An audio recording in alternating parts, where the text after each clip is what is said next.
Hello everyone, welcome back to our YouTube channel. तो आज की इस क्लास में क्लास 12 हिस्ट्री मॉडल सीरीज का मॉडल सेट 5 लेकर आया हूँ। दिखा तो आज की इस क्लास में हम लोग मॉडल सेट 5 को कवर करेंगे और मैं आपको मॉडल सेट में उन क्वेश्चन को कवर कराने की कोशिश करूंगा जो आपको बोर्ड एग्जाम में पूछा जाएगा। जी हाँ, तो बिल्कुल भी आपको क्लास को स्किप नहीं करना है, क्लास को शुरू से लेकर आखिर तक देखना है और क्लास अच्छी लगे तो लाइक कर देना, अपने दोस्तों में आपको शेयर भी कर देना है। जी हाँ, और क्लास को किसी भी हाल में मिस नहीं करना है, स्किप नहीं करना है और आपको आंसर पता है तो आपको साथ साथ में बताते चलना है कौन सा ऑप्शन करेक्ट है।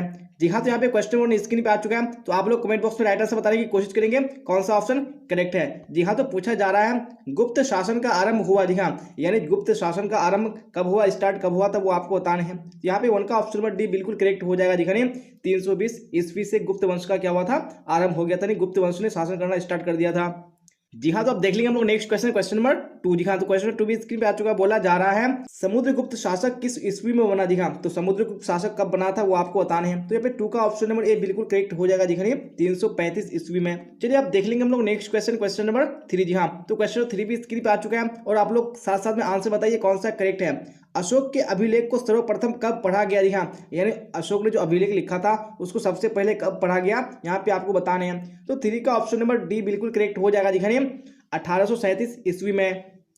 चलिए अब देख लेंगे हम लोग नेक्स्ट क्वेश्चन, क्वेश्चन नंबर 4। जी हाँ, तो क्वेश्चन 4 भी स्क्रीन पे आ चुका है। क्या बोला जा रहा है, बिंदुसार किस वंश का शासक था। जी हाँ, तो बिंदुसार कौन से वंश का शासक था वो आपको यहाँ पे बताने हैं। तो 4 का ऑप्शन नंबर बी बिल्कुल करेक्ट हो जाएगा। दिखाइए मौर्य वंश का। चलिए अब देख लेंगे हम लोग नेक्स्ट क्वेश्चन, क्वेश्चन नंबर 5। जी हाँ, तो क्वेश्चन 5 भी स्क्रीन पे आ चुका है। क्या बोला जा रहा है, ऋग्वेद में कितने मंडल है। जी हाँ, तो ऋग्वेद में कितने मंडल है यहाँ पे आपको बताने। जी हाँ, बहुत ही इंपॉर्टेंट क्वेश्चन है, आपको एग्जाम में बहुत बार पूछा जा चुका है क्वेश्चन, तो आपको इसका आंसर हर हाल में पता होना चाहिए। वैसे तो आपको सारे क्वेश्चन का आंसर पता होना चाहिए। जी हाँ, क्योंकि यहाँ से बहुत सारे क्वेश्चन आपको बोर्ड एग्जाम में देखने को मिलेगा। तो 5 का ऑप्शन नंबर सी बिल्कुल करेक्ट हो जाएगा। दिखने ऋग्वेद में कितने मंडल हैं, 10 मंडल हैं। चलिए आप देख लेंगे यहाँ पे नेक्स्ट क्वेश्चन, क्वेश्चन नंबर 6। जी हाँ, तो क्वेश्चन 6 भी स्क्रीन पे आ चुका। बोला जा रहा है 6ठी शताब्दी ईसा पूर्व में कितने महाजनपदों की चर्चा है। जी हाँ, तो कितने महाजनपदों की चर्चा है कब, यानी 6ठी शताब्दी ईसा पूर्व में आपको बताने हैं। तो यहाँ पे 6 का ऑप्शन नंबर डी बिल्कुल करेक्ट हो जाएगा। दिखाइए 16 महाजनपद। यहाँ और 16 महाजनपद में जो मगध था सबसे शक्तिशाली महाजनपद था, यह आपको पता होना चाहिए। चलिए आप देख लेंगे यहाँ पे नेक्स्ट क्वेश्चन, क्वेश्चन नंबर 7। हाँ, तो स्क्रीन पे आ चुका है क्वेश्चन। बोला जा रहा है भारत का प्रथम नगरीय सभ्यता थी। हाँ, यानी भारत की कौन सी सभ्यता सबसे नगरीय सभ्यता थी वो आपको बताने हैं सबसे पहला। तो यहाँ पे 7 का ऑप्शन नंबर बी बिल्कुल करेक्ट हो जाएगा। देखिए हड़प्पा सभ्यता। चलिए आप देख लेंगे यहाँ पे नेक्स्ट क्वेश्चन, क्वेश्चन नंबर 8। जी हाँ, तो क्वेश्चन 8 में पूछा जा रहा है हड़प्पा स्थल का उत्खनन कब आरंभ हुआ। जी हाँ, यानी हड़प्पा के स्थल की खुदाई कब आरंभ हुई थी वो आपको बताने हैं। तो यहाँ पे 8 का ऑप्शन नंबर सी बिल्कुल करेक्ट हो जाएगा। दिखाने 1921 ईस्वी में। जी हाँ, देख लेंगे नेक्स्ट क्वेश्चन, क्वेश्चन नंबर 9। जी हाँ, तो क्वेश्चन 9 भी स्क्रीन पे आ चुका। बोला जा रहा है निम्नलिखित में से किसे विष्णु का अवतार माना जाता है। जी हाँ, इनमें से किसको विष्णु का अवतार माना जाता है वहां पे बताने हैं आपको। जी हाँ, तो 9 का ऑप्शन नंबर बी बिल्कुल करेक्ट हो जाएगा। दिखाने गौतम बुद्ध को विष्णु का अवतार माना जाता है। चलिए आप देख लेंगे नेक्स्ट क्वेश्चन, क्वेश्चन नंबर 10। जी हाँ, तो क्वेश्चन 10 में पूछा जा रहा है मगध महाजनपद की राजधानी थी। जी हाँ, जैसा कि मैंने आपको बताया कि जो 16 महाजनपद था उसमें शक्तिशाली महाजनपद मगध था, तो उसकी राजधानी कहाँ थी वो आपको बताने हैं। तो यहाँ पे 10 का ऑप्शन नंबर ए बिल्कुल करेक्ट हो जाएगा। दिखाने राजगीर है। चलिए आप देख लेंगे नेक्स्ट क्वेश्चन, क्वेश्चन नंबर 11। जी हाँ, तो क्वेश्चन 11 भी स्क्रीन पर आ चुका। बोला जा रहा है पुरंदर के नाम से कौन जाना जाता था। जी हाँ, तो किसको पुरंदर के नाम से जाना जाता है यहाँ पे आपको बताने हैं। तो 11 का ऑप्शन नंबर डी बिल्कुल करेक्ट हो जाएगा। दिखाने इंद्र।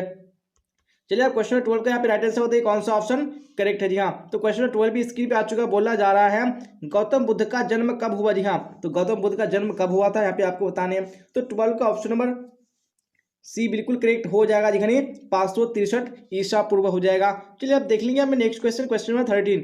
जी हाँ, 13 भी स्क्रीन पे आ चुका। बोला जा रहा है सिकंदर कहाँ का शासक था। जी हाँ, तो सिकंदर कहाँ का शासक था वहाँ पे आपको बताने हैं। तो 13 का ऑप्शन नंबर डी बिल्कुल करेक्ट हो जाएगा। दिखाने सिकंदर मकदूनिया का शासक था। चलिए अब देख लेंगे यहाँ पे नेक्स्ट क्वेश्चन, क्वेश्चन नंबर 14। जी हाँ, तो 14 भी स्क्रीन पे आ चुका है। यहाँ पे आप लोग राइट आंसर बताने की कोशिश कीजिए कौन सा करेक्ट है। किस ग्रंथ में आदम से लेकर अकबर के काल तक का इतिहास मिलता है। दिखाने वो कौन सी ग्रंथ है जिसमें आपको आदम से लेकर अकबर के काल तक का इतिहास मिलेगा। तो 14 का ऑप्शन नंबर बी बिल्कुल करेक्ट हो जाएगा नहीं अकबरनामा में। चलिए अब देख लेंगे यहाँ पे नेक्स्ट क्वेश्चन, क्वेश्चन नंबर 15। क्या बोला जाए 15 में, अकबर ने अबुल फजल से अपने स्वयं के काल का इतिहास लिखवाया। प्राचीन काल में ऐसी परंपरा कहाँ थी। हाँ, यानी जो अबुल फजल से उन्होंने अपने जो स्वयं के काल के बारे में तो इतिहास लिखवाया था, तो ऐसी जो परंपरा वो प्राचीन काल में कहाँ पर थी यहाँ पे बताने हैं। तो 15 का ऑप्शन नंबर ए बिल्कुल करेक्ट हो जाएगा जी हाँ। ऐसी परंपरा चीन में थी। चलिए अब देख लेंगे हम लोग नेक्स्ट क्वेश्चन, क्वेश्चन नंबर 16 जी हाँ। तो 16 भी स्क्रीन पे आ चुका, बोला जा रहा है बादशाह नामा किसने लिखा जी हाँ। तो बादशाह नामा को किसने लिखा था यहाँ पे बताने हैं। तो 16 का ऑप्शन नंबर सी बिल्कुल करेक्ट हो जाएगा जी हाँ। बादशाह नामा को अब्दुल हमीद लाहौरी ने लिखा था। चलिए अब यहाँ पे नेक्स्ट क्वेश्चन, क्वेश्चन नंबर 17 को देख लीजिए क्या बोला जा रहा है। फतेहपुर सिकरी को राजधानी किसने बनाया था जी हाँ। आपने सुना होगा जो फतेहपुर सिकरी है उसको राजधानी बनाया था, तो कौन से शासक ने बनाया था। तो यहाँ पे 17 का ऑप्शन नंबर ए बिल्कुल करेक्ट हो जाएगा जी हाँ। अकबर ने बनाया था फतेहपुर सिकरी को राजधानी जी हाँ, और वहीं पर ही बुलंद दरवाजा का निर्माण किया गया था, जो कि भारत का सबसे ऊंचा दरवाजा है, बुलंद दरवाजा। चलिए अब देख लेंगे यहाँ पे नेक्स्ट क्वेश्चन, क्वेश्चन नंबर 18 जी हाँ। तो क्वेश्चन नंबर 18 भी स्क्रीन पर आ चुका, बोला जा रहा है दरबार में अभिवादन का तरीका निम्न में से कौन सा था जी हाँ। यानी मुगल दरबार में जो अभिवादन का तरीका था इनमें से कौन सा था वो आपको बताने हैं। तो 18 का ऑप्शन नंबर डी बिल्कुल करेक्ट हो जाएगा जी हाँ।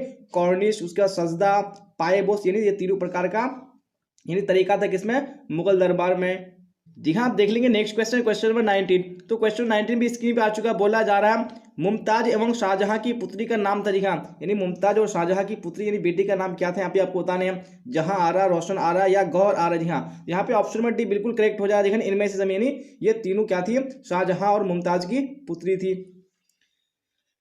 चलिए अब क्वेश्चन 20 को देख लीजिए क्या बोला जा रहा है 20 में, और राइटर से बताने की कोशिश कीजिए कौन सा ऑप्शन करेक्ट है।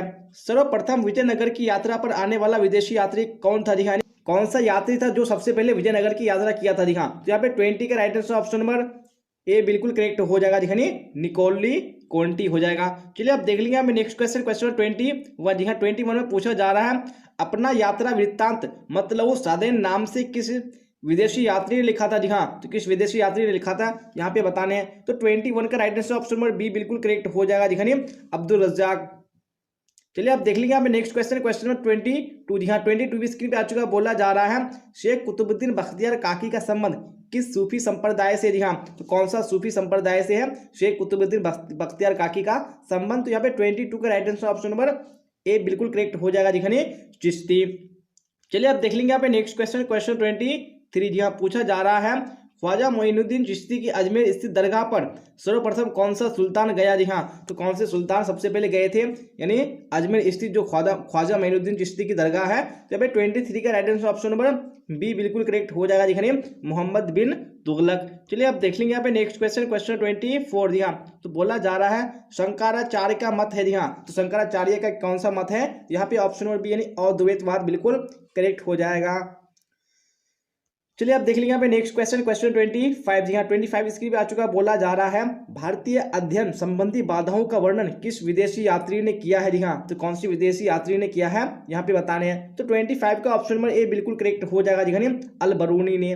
चलिए अब देख लेंगे यहाँ पे नेक्स्ट क्वेश्चन, क्वेश्चन 26 जी हाँ। तो बोला जा रहा है लाहौर में एक 12 वर्षीय बालिका को जबरदस्ती सती बनाए जाने के मार्मिक घटना का आंखों देखा हाल किस विदेशी यात्री ने बताया जी हाँ। तो इस घटना का जो आंखों देखा हाल है कौन सी विदेशी यात्री ने अपने यात्रा वृत्तांत में बताया है यहाँ पे बताने हैं। तो 26 का right answer option number D बिल्कुल करेक्ट हो जाएगा जी, बर्नियर। इसका पूरा नाम है फ्रांसवा बर्नियर।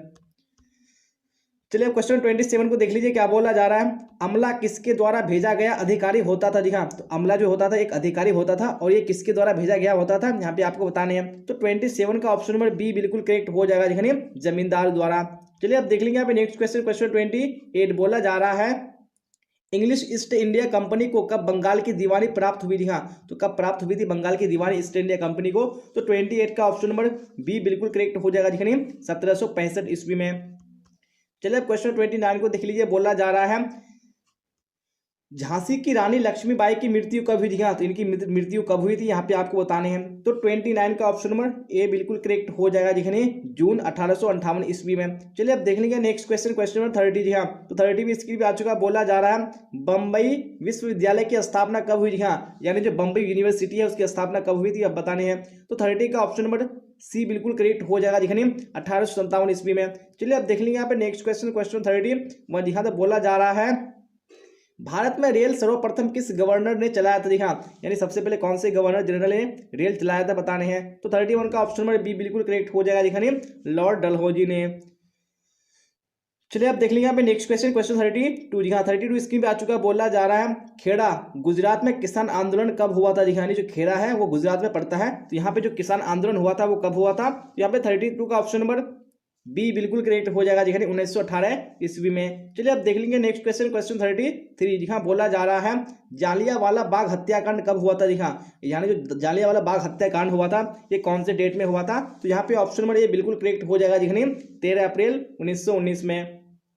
चलिए अब देख लेंगे यहाँ पे नेक्स्ट क्वेश्चन, क्वेश्चन 34 जी हाँ 34 स्क्रीन पे आ चुका। बोला जा रहा है काला कानून किसे कहा गया। जी हाँ, तो काला कानून कौन से कानून को कहा गया है यहाँ पे आपको बताने हैं। तो 34 का ऑप्शन नंबर ए बिल्कुल करेक्ट हो जाएगा। जी हाँ, जो रिलेक्ट एक्ट है इसको काला कानून कहा गया है। चलिए अब देख लेंगे यहाँ पे नेक्स्ट क्वेश्चन, क्वेश्चन 35 जी हाँ। तो बोला जा रहा है भारत छोड़ो आंदोलन किस वर्ष हुआ। जी हाँ, तो भारत छोड़ो आंदोलन कौन से वर्ष में हुआ था। तो यहाँ पे ऑप्शन नंबर सी बिल्कुल करेक्ट हो जाएगा। जी हाँ, 1942 ईस्वी में। चलिए आप देख लेंगे यहाँ पे नेक्स्ट क्वेश्चन, क्वेश्चन 36 जी हाँ 36 में बोला जा रहा है दिल्ली चलो का नारा किसने दिया था। जी हाँ, तो ये नारा किसने दिया था, दिल्ली चलो। तो यहाँ पे 36 का option number B Subhash Chandra Bose बिल्कुल करेक्ट हो जाएगा। चलिए आप 37 को देख लीजिए क्या बोला जा रहा है, आंसर बताइए यहाँ पे।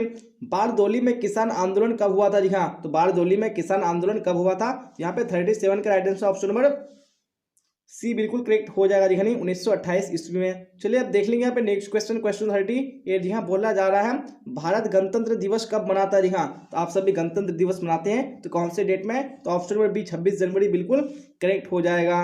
जी हाँ, आप देख लेंगे यहाँ पे नेक्स्ट क्वेश्चन, क्वेश्चन 39 जी हाँ। स्क्रीन पे आ चुका है क्वेश्चन, संविधान सभा के प्रारूप समिति के अध्यक्ष कौन थे। जी हाँ, यानी संविधान सभा को बनाने में जो प्रारूप समिति का गठन हुआ था उसके अध्यक्ष किसको चुना गया था। तो ऑप्शन नंबर डी बिल्कुल करेक्ट हो जाएगा। जी हाँ, भीमराव अंबेडकर। चलिए आप देख लेंगे यहाँ पे नेक्स्ट क्वेश्चन, क्वेश्चन 40 जी हाँ। काफी इंपोर्टेंट क्वेश्चन है। 1857 के विद्रोह के समय ब्रिटेन का प्रधानमंत्री कौन था। जी हाँ, यानी जब विद्रोह हुआ था 1857 ईस्वी में तो उसमें ब्रिटेन का प्रधानमंत्री कौन था। यहाँ पे ऑप्शन नंबर सी बिल्कुल करेक्ट हो जाएगा। जी हाँ, पामस्टर्न हो जाएगा। जी हाँ, तो इसी क्वेश्चन के साथ आज की क्लास एंड होता है। और आपको अगर क्लास अच्छी लगी हो तो आपको लाइक कर देना है, अपने दोस्तों में आपको शेयर कर देना है। और जितने भी स्टूडेंट इस चैनल पे नए आ रहे हैं चैनल को सब्सक्राइब करके बेल आइकन प्रेस कर लेना है। जी हाँ, और आपको क्लास कैसी लगी तो आप लोग कमेंट बॉक्स में जरूर बताइएगा। और ये भी बताइएगा कि आप लोगों ने 40 क्वेश्चन में कितने क्वेश्चन के आंसर करेक्ट किए हैं। जी हाँ, तो यहाँ तक बने रहने के लिए आप सबका धन्यवाद। फिर मिलेंगे हम लोग अगली क्लास में। Till then bye bye, tata, see you on the next class.